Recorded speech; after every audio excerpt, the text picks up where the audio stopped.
Well, at the start of this pandemic, we were looking to other countries for signs of what was to come and what more we could learn about COVID-19. So we want to take a moment to check in around the world and see if there's still lessons to be learned as this is ongoing. Joining us with more this morning is epidemiologist Raywat Deonandan. Good morning and welcome to your morning. Good morning.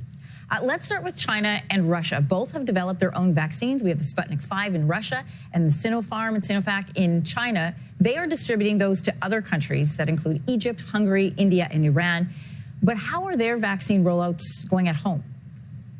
Well, it's difficult to get good data from those two countries, but from what we do know, Russia has a problem with vaccine hesitancy. About 3% of their population, we think, has accepted their vaccine. 62% say they don't want it at all. Putin himself only got vaccinated sometime last month, and that was behind closed doors. Odd for a guy who likes to be in front of the camera. So they have a pretty hard ramp to getting their vaccine good penetration in their country, and that comes from the problem of distrust of authority. In China, a similar situation. Now, China doesn't have the same problem with COVID that Russia has. Russia's deep in their third wave. China gets about 20 new cases per day, which is pretty much nothing for a country of that size, and they have about 3% of penetration as well of vaccine uptake. They're hoping for 40% by July, and they're pulling out all the stops, offering free ice cream if you got a vaccine, for example. But same thing, no urgency appears to be there for vaccination in China. All right, we've talked before about what we can learn from countries like Israel and their vaccine rollout. More than half of that country's population fully vaccinated. You know, that's one of the top in the world. What can we learn from the way that they loosened their restrictions after they achieved a milestone in vaccinations? Right. Israel is a really interesting example. 56%, as you mentioned, plus 15% of recovered people. So it's possible that they've reached herd immunity already with over 70% of people with some immunity. And so they're opening things up.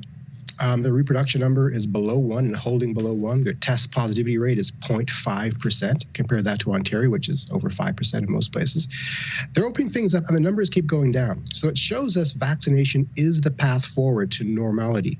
However, there's an increase in transmission amongst children there because children can't be vaccinated. And so that means they have to be more careful in how they open up schools. And they recognize that. So they're keeping their capsule approach, which is keeping class sizes very small for young children. That's the approach we're going to have to take as well. All right, Brazil hit a grim milestone earlier this week. The country saw more than 4,000 COVID-19 deaths in one day. That's the highest since the start of the pandemic. They are now dealing with more than 13 million cases. They're second in the world only to the U.S., and we've started seeing people having to rush to dig these mass graves to keep up with the surge in numbers. How did things get this bad in Brazil?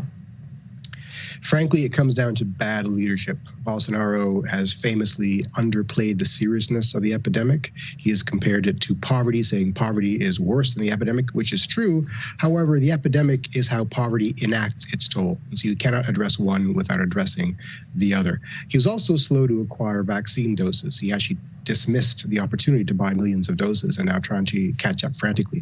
So they've got about 2.5% of vaccine penetration so far, and the COVAX initiative is trying to flood the country with some AstraZeneca shots. But they have a strong uphill battle, especially given their demographics and their crowding and their poverty.